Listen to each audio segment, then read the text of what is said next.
একটি রাজনৈতিক দলের খুব প্রভাবশালী একজন নেতা ভারতের সঙ্গে চুক্তির বিষয়ে যে দাবিটি করেছেন, তিনি একটি মিডিয়ার কথা বলেছেন, স্বাভাবিকভাবেই তার সপক্ষে তিনি কোনো প্রমাণ উপস্থাপন করতে পারেননি, কোনো প্রমাণ উপস্থাপন করতে পারবেনও না। কারণ যে তথ্য মিডিয়া এসেছে বলে তিনি দাবি করেছেন সেটির ন্যূনতম কোনো বাস্তবতা নেই, ন্যূনতম কোনো সত্যতা নেই। তাহলে কি আমরা বলতে পারি যে বিতর্ক তৈরি করার জন্য এটি একটি রাজনৈতিক অপকৌশল? আর যদি ওনাকে ভুল তথ্য প্রদান করা হয় বা বিভ্রান্তি ছড়ানোর জন্য করা হয়, তাহলে কি সেটা ওনার অজ্ঞতা? আমরা মনে করি এটা অপকৌশল বা অজ্ঞতা যেটাই হোক, ভারতের সাথে বিএনপির চুক্তির বিষয়ে যেসব কথা বলা হচ্ছে তা সম্পূর্ণরূপে অপপ্রচার।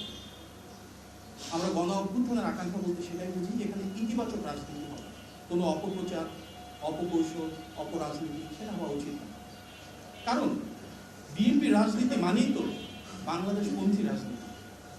আমাদের নেতা জনাব তারেক রহমানের যে রাজনীতি, সেখানে হচ্ছে সবার আগে বাংলাদেশ, বাংলাদেশের স্বার্থ, বাংলাদেশের সার্বভৌমত্ব, জনগণের ক্ষমতায়ন, এটিকে কেন্দ্র করেই তো বিএনপির রাজনীতি। জনাব তারেক রহমানের নেতৃত্বে কিন্তু আমরা দেখেছি তিস্তার পাড়ে, পদ্মার পাড়ে পানির ন্যায্য হিস্যার জন্য ধারাবাহিকভাবে বিশাল প্রোগ্রাম করা হয়েছে, সমাবেশ করা হয়েছে। এটিই তো বিএনপির রাজনীতি। ফেরানি হত্যার পরে সবার আগে প্রতিবাদ করেছিল বিএনপি, রাজপথে নেমে এসেছিল বিএনপি, দেশনেত্রী বেগম খালেদা জিয়ার নেতৃত্বে। নতজানু পররাষ্ট্র নীতি থেকে বেরিয়ে এসে দেশের সার্বভৌমত্ব প্রতিষ্ঠা করা, আধিপত্যবাদের বিরুদ্ধে রুখে দাঁড়ানো, এটি তো শহীদ প্রেসিডেন্ট জিয়া রহমানের রাজনীতি। সুতরাং বিএনপি দেশের জন্য, দেশের মানুষের জন্য, বাংলাদেশের স্বাধীনতা এবং সার্বভৌমত্বের জন্য আমাদের নেতৃত্বে সবার আগে বাংলাদেশ প্রতিষ্ঠা করবে। কোনো রকম অপপ্রচার না হয় সেটা আমাদের প্রত্যাশা।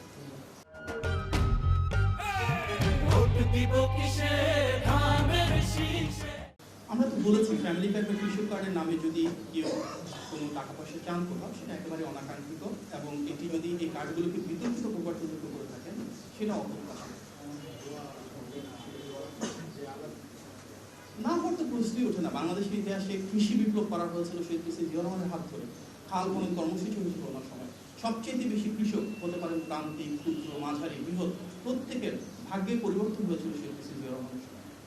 আজকে আমরা কৃষক কার্ড আমাদের নেতা জনাব তারেক রহমানের মাধ্যমে ওনার নেতৃত্বে উপস্থাপিত হয়েছে।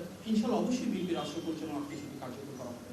শুধু বাংলাদেশ না, সারা বিশ্বে নারীর ক্ষমতায়নের জন্য সবচাইতে বড়, সবচেয়ে সমাদৃত যিনি রাষ্ট্রনায়ক, তিনি কিন্তু দেশের ভিতরে খালেদা জিয়া। সুতরাং নারীর ক্ষমতায়নের জন্য আবার ফ্যামিলি কার্ড আমাদের নেতা জনাব তারেক রহমান পরিকল্পনা করেছেন। বিএনপি রাষ্ট্র পরিচালনা অবশ্যই সেটি কার্যকর করা হবে। নারীদের জন্য কিন্তু মন্ত্রণালয়, সেটি তো বিএনপির সৃষ্টি। সুতরাং বিএনপির যে লেগেসি রয়েছে সেটিকে ধারণ করে বর্তমানে আমাদের নেতার যে প্ল্যান্সগুলো রয়েছে, যে ভিশনগুলো রয়েছে, সেগুলো ইনশাআল্লাহ গণতান্ত্রিক বাংলাদেশে নির্বাচিত সরকার অবশ্যই কার্যকর করবে।